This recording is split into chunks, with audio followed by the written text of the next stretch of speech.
नमस्कार दोस्तों, आप सभी का हमारे YouTube चैनल एग्जाम स्टडी 94 में हार्दिक स्वागत है। आज की हमारी क्लास हिंदी व्याकरण में वर्णमाला पार्ट 2 होगी, जिसके अंतर्गत हम व्यंजन वर्णों को विस्तार से परिभाषा के माध्यम से समझेंगे तथा इसके अंतर्गत आने वाले स्पर्श व्यंजन, अंतस्थ व्यंजन, ऊष्म व्यंजन, संयुक्त व्यंजन, द्विगुण व्यंजन ये क्या होते हैं इसे भी हम परिभाषा के माध्यम से समझेंगे तथा सघोष व्यंजन, अघोष व्यंजन, अल्पप्राण, महाप्राण ये क्या होते हैं और इसके अंतर्गत कौन कौन से व्यंजन वर्ण आते हैं इसे भी हम विस्तार से परिभाषा के माध्यम से समझेंगे। तो चलिए शुरू करते हैं आज की क्लास हिंदी वर्णमाला पार्ट 2। इस क्लास में हम देखते हैं व्यंजन। व्यंजन क्या होते हैं जिसे हम संस्कृत में हल्वी कहते हैं। देखते हैं व्यंजन को परिभाषा के माध्यम से। ऐसे वर्ण जिनका उच्चारण स्वरों की सहायता से होता है उन्हें हम व्यंजन वर्ण कहते हैं। व्यंजन वर्णों में आ यानी कि स्वर ध्वनि आ जो है वो अंतर्निहित यानी कि जुड़ी रहती है। बिना आ के किसी भी व्यंजन का उच्चारण संभव नहीं है। तो जो स्वर ध्वनि आ है वह प्रत्येक व्यंजन में जुड़ी रहती है और इसके बिना किसी भी व्यंजन का उच्चारण संभव नहीं है। तो देखते हैं का हलंत प्लस आ, इन दोनों को मिलाकर ये व्यंजन का व्यंजन बना। इसी तरीके ख प्लस आ, इसे मिलाकर खा बना। च प्लस आ, इसे मिलाकर चा बना। ठीक है, आगे देखते हैं। मूल व्यंजन वर्णों की संख्या 33 है। जो मूल व्यंजन वर्ण है उनकी संख्या 33 है। तो वे कौन कौन से व्यंजन वर्ण हैं? तो का से पा वर्ग तक 25 प्लस अंतस्थ व्यंजन 4 प्लस ऊष्म व्यंजन 4, तो 25 और 4 29 और 4 33। इन तीनों को मिलाकर मूल व्यंजन वर्ण की संख्या 33 है। अगला पॉइंट देखते हैं व्यंजनों का वर्गीकरण। तो जो व्यंजन है इनका वर्गीकरण कितने? इनका वर्गीकरण मुख्यतः 3 प्रकार से होता है, जिसमें पहला है स्पर्श व्यंजन। ठीक है, तो देखते हैं स्पर्श व्यंजन के अंतर्गत कौन कौन से हैं। तो पहला स्पर्श व्यंजन जिन वर्णों का उच्चारण करते समय वायु फेफड़ों से निकलती हुई मुंह के विभिन्न भागों जैसे कंठ, तालु, मूर्धा, दंत यानी कि दांत और ओष्ठ यानी कि होठों को स्पर्श करते हुए निकलती है, उसे हम स्पर्श व्यंजन या वर्गीय व्यंजन कहते हैं। इनकी संख्या 25 होती है। तो ये स्पर्श व्यंजन या वर्गीय व्यंजन इनकी संख्या 25 होती है। तो देखते हैं कौन कौन से हैं ये। पहला है का वर्ग। तो का वर्ग के अंतर्गत देखते हैं का, खा, गा, गा, अणा। तो का वर्ग के अंतर्गत जो आते हैं वो आते हैं का, खा, गा, गा, अणा। इसका उच्चारण स्थान है कंठ। का वर्ग का जो उच्चारण स्थान है वह है कंठ। दूसरा है चा वर्ग। चा वर्ग के अंतर्गत हैं चा, छा, जा, झा, हुआ या वंगा, क्योंकि अलग अलग स्थान पर उच्चारण इसका अलग अलग होता है, तो इसलिए हम इसे वहाँ भी कहते हैं, कहीं कहीं से वंगा भी कहते हैं। ठीक है, तो इसका उच्चारण स्थान है तालु। तो चा वर्ग का उच्चारण स्थान कहाँ है? तालु। तो जो तालु है वह मुंह के भीतर की जो ऊपरी छत है उसका पिछला भाग तालु कहलाता है। अगला है टा वर्ग। टा वर्ग के अंतर्गत है टा, ठा, डा, ढा और अड़ा। इसका उच्चारण स्थान है मूर्धा। तो जो मुख के अंदर मूर्धा जो है वह कहाँ होता है? तो मुंह के जो भीतर की ऊपरी छत है, जो मुंह के भीतर की ऊपरी छत है उसका अगला भाग मूर्धा कहलाता है। अगला है तावर्ग। तावर्ग के अंतर्गत देखते हैं क्या क्या है, कौन कौन से व्यंजन वर्ण आते हैं। तो ता, था, दा, धा, ना। इनका उच्चारण स्थान दंत यानी कि दांत होता है। जब जीभ हमारी दांतों के पिछले हिस्से से, पिछले भाग से स्पर्श करती है तब ता वर्ग के व्यंजन बोले जाते हैं। अगला है पा वर्ग। तो पा वर्ग में देखते हैं पा, फा, बा, भा, मा। इनका उच्चारण स्थान क्या है? ओष्ठ यानी कि होठ। जब हमारे दोनों होठ हम बोलते समय, इन व्यंजन वर्णों को बोलते समय दोनों होठ आपस में मिलते हैं। ठीक है, अगला देखते हैं स्पर्श व्यंजन में प्रत्येक वर्ग का 5वां वर्ण। तो ये स्पर्श व्यंजन है, इसमें प्रत्येक वर्ग का 5वां वर्ण कौन सा? ये। ठीक है, और ये जो हम ब्लैक डॉट से लिखे हैं। 5वां वर्ण पंचमाक्षर या नासिक या पंचम वर्ण कहलाता है। तो जो प्रत्येक वर्ग का 5वां अक्षर पंचमाक्षर, नासिक या पंचम वर्ण कहलाता है। ठीक है, आगे देखते हैं अंतस्थ व्यंजन। अंतस्थ व्यंजन के अंतर्गत कौन कौन से व्यंजन आते हैं? जिन वर्णों का उच्चारण करते समय मुख और नाक से कम वायु बाहर निकलती है, यानी कि मुख और नाक से कम वायु बाहर निकलती है, उसे हम क्या कहते हैं, उसे हम अंतस्थ व्यंजन कहते हैं। तो अंतस्थ व्यंजन कौन कौन से हैं? या, रा, ला और वा, ये अंतस्थ व्यंजन कहलाते हैं। इसमें हम या और वा को अर्धस्वर, रा को हम प्रकंपित या लुंठित व्यंजन तथा ला को हम पार्श्विक व्यंजन कहते हैं। इन्हें हम परिभाषा के माध्यम से आगे देखते हैं। ठीक है, इसमें तीसरा है ऊष्म संघर्षी व्यंजन। ऊष्म संघर्षी व्यंजन कौन कौन से हैं? परिभाषा देखते हैं इसकी। जिन वर्णों का उच्चारण करते समय मुख से निकलने वाली वायु संघर्ष या घर्षण करते हुए बाहर निकलती है, उसे हम ऊष्म संघर्षी व्यंजन कहते हैं, जैसे शा, सा, सा और हा। ठीक है, इनका उच्चारण करते समय वायु जो है संघर्ष के साथ मुख से बाहर निकलती है। ठीक है, जिसमें हम शा को हम तालव्य व्यंजन, दूसरा जिसे हम छोटा सा कहते हैं, इसका जो उच्चारण स्थान है वो मूर्धन्य है, इसे हम मूर्धन्य व्यंजन, तथा षटकोण वाला सा है, इसे हम दंत्य व्यंजन, तथा हा को हम कंठ व्यंजन कहते हैं। ठीक है, आगे देखते हैं संयुक्त व्यंजन। संयुक्त व्यंजन क्या होते हैं? जब दो व्यंजन एक ही स्वर के सहारे बोले जाएं, जब दो व्यंजन एक ही स्वर के सहारे बोले जाएं तो उन्हें हम संयुक्त व्यंजन कहते हैं। तो देखते हैं संयुक्त व्यंजन कौन कौन से हैं। यह छा, जिसे हम छतरी वाला छा कहते हैं। तो इसकी जो उत्पत्ति है वो कैसे होती है? का हलंत प्लस शा, षटकोण वाला सा, इन दोनों को मिलाकर छा की उत्पत्ति होती है। इसी तरीके से ज्ञा की जो उत्पत्ति होती है जा हलंत प्लस वा, इसकी उत्पत्ति, ज्ञा की उत्पत्ति इन दोनों को मिलाकर होती है। यह त्रिशूल वाला, इसकी उत्पत्ति होती है त हलंत प्लस रा, त्र की उत्पत्ति होती है ता हलंत प्लस रा से। और श्री वाला जो है इसकी उत्पत्ति होती है शा हलंत प्लस रा से। हम देखते हैं आगत व्यंजन। आगत व्यंजन क्या होते हैं? आगत का अर्थ होता है आया हुआ, जो किसी अन्य भाषा या अन्य देश से आया हो। इनकी संख्या 2 है, वो कौन से? जा और फा। ठीक है, इनका प्रयोग कहाँ होता है? अरबी या फारसी भाषा में या उर्दू में, मतलब अरबी या फारसी भाषा में इनका प्रयोग होता है। तो जा के नीचे जो बिंदी लगी है इसे हम क्या कहते हैं? इसे हम नुक्ता कहते हैं। ठीक है, और किसी व्यंजन वर्ण के ऊपर जो बिंदी लगती है उसे हम अनुस्वार कहते हैं, और जो किसी व्यंजन वर्ण के नीचे बिंदी लगती है उसे हम नुक्ता कहते हैं। ठीक है, ये बात ध्यान रखने की है।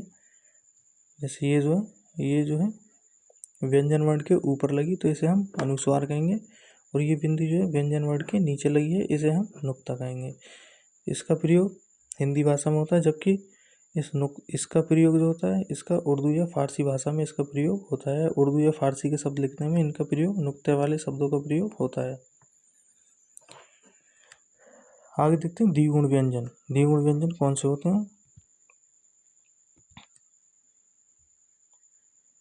जिन वर्णों का उच्चारण करते समय जीभ पहले ऊपर उठकर मूर्धा यानी को स्पर्श करती है तथा फिर तेजी से नीचे गिरती है और वायु भी तेजी से बाहर निकलती है, उन्हें हम द्विगुण उत्सृप या उत्क्षिप्त वर्ण कहते हैं। तो इनकी संख्या कितनी है? इनकी संख्या 2 है, जो ड़ा और ढा जो है ये द्विगुण व्यंजन कहलाते हैं। इनका जो प्रयोग होता है वो शब्दों के बीच में होता है, जैसे पढ़ना, दौड़ना, ठीक है, आदि जो शब्द बनते हैं उनमें इनका प्रयोग बीच में होता है। दूसरा है स्पर्श संघर्षी व्यंजन।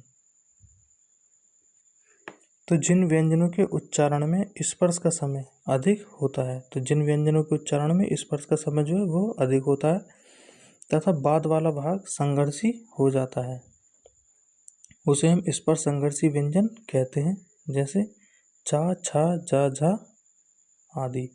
तो चा, छा, जा, झा जो है वो स्पर्श संघर्षी व्यंजन कहलाते हैं। अगला है अर्धस्वर। अर्धस्वर देखते हैं कैसे कहते हैं। तो जो ध्वनियाँ कभी स्वर होती हैं और कभी व्यंजन होती हैं उन्हें हम अर्धस्वर कहते हैं, क्योंकि इनका उच्चारण करते समय पहले ई, ऊ की ध्वनि आती है। जैसे हम या और वा का उच्चारण करेंगे तो पहले या, ई प्लस आ, और वा करेंगे तो ऊ प्लस आ, इससे जो है वा की उत्पत्ति होती है।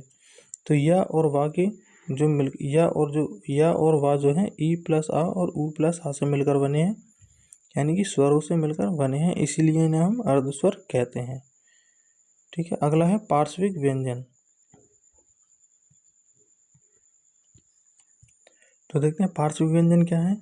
जिन व्यंजनों के उच्चारण में हवा जीभ के पार्श्व यानी कि बगल से होकर निकल जाए उसे हम पार्श्विक व्यंजन कहते हैं। जैसे ला, जब हम ला का उच्चारण करते हैं तो जीभ के और पास वाली साइडों से वायु जो है बाहर निकलती है, तो ला जो है वो पार्श्विक व्यंजन कहलाता है। अगला है लुंठित व्यंजन, जिसे हम प्रकंपित व्यंजन भी कहते हैं।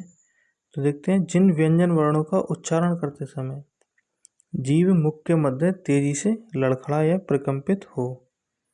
तो जो व्यंजन वर्ण है उनका उच्चारण करते समय जीभ जो है मुख के मध्य यानी कि बीच में तेजी से लड़खड़ाती है या प्रकंपित होती है, तो उन्हें हम लुंठित व्यंजन कहते हैं। जैसे रा का उच्चारण करते समय जीभ जो है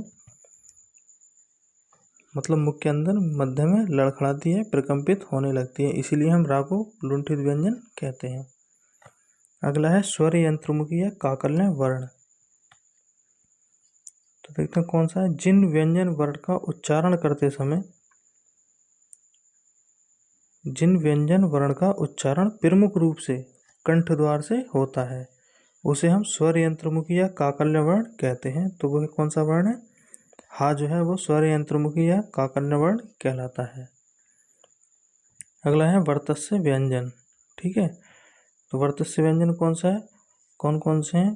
तो देखते परिभाषा, ऊपर के दांत के भीतरी मसूड़े को, जो ऊपर के दांत हैं उनके भीतरी मसूड़े को वर्तस्य कहते हैं, तथा यहाँ से उच्चारित वर्ण वर्तस्य व्यंजन कहलाते हैं। जैसे न, ल, सा, जा और रा, ये जो है वर्तस्य व्यंजन कहलाते हैं।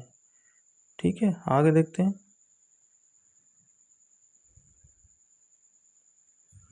प्राणवायु या उच्चारण प्रयत्न के आधार पर व्यंजनों का वर्गीकरण।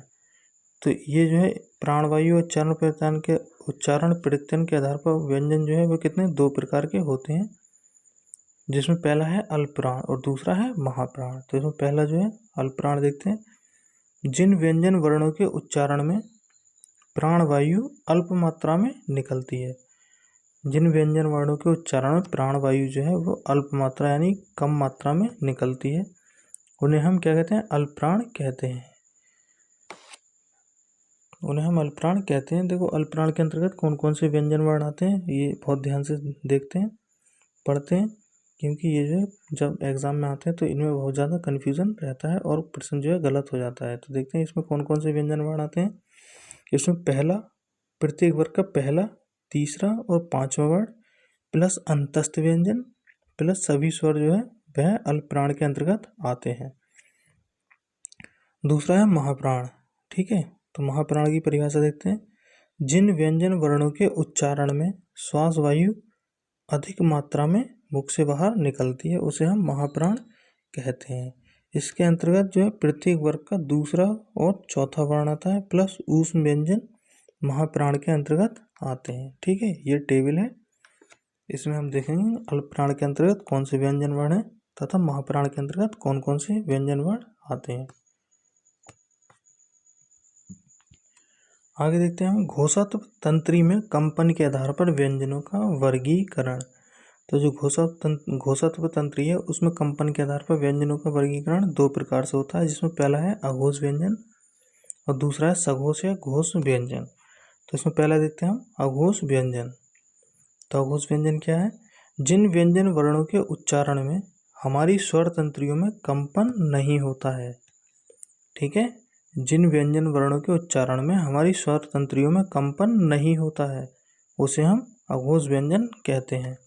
अघोष व्यंजन के अंतर्गत देखते हैं कौन कौन से व्यंजन आते हैं। तो इसमें प्रत्येक वर्ग का पहला और दूसरा वर्ण, अघोष के अंतर्गत प्रत्येक वर्ग का पहला और दूसरा वर्ण प्लस शा शा शा यानी कि तीनों सा वर्ण आते हैं, वे हमारे अघोष व्यंजन कहलाते हैं। दूसरा है सघोष या घोष व्यंजन। सघोष में घोष में कन्फ्यूजन होता है, यानी कि सघोष और घोष जो है वह एक ही होते हैं। तो परिभाषा देखते हैं। जिन व्यंजन वर्णों के उच्चारण में हमारी स्वर तंत्रियों में कंपन होता है, अघोष में जो है स्वर तंत्रियों में कंपन नहीं होता है और सघोष में स्वर तंत्रियों में कंपन होता है। ठीक है, तो उन्हें जो है सघोष व्यंजन कहते हैं। इसके अंतर्गत जो है प्रत्येक वर्ग का तीसरा, चौथा और पांचवा वर्ण प्लस सभी स्वर प्लस अंतस्थ व्यंजन और हा जो है वो सघोष व्यंजन के अंतर्गत आता है। ठीक है, तो इसकी जो टेबल ये है, इसमें हम देखते हैं अघोष के अंतर्गत कौन कौन से व्यंजन वर्ण आते हैं और सघोष या घोष के अंतर्गत कौन कौन से व्यंजन वर्ण आते हैं। ठीक है, तो आज की हमारी क्लास यहीं समाप्त हुई। वीडियो अच्छी लगे तो लाइक करें, ज़्यादा से ज़्यादा शेयर करें और चैनल को सब्सक्राइब करें। जय हिंद।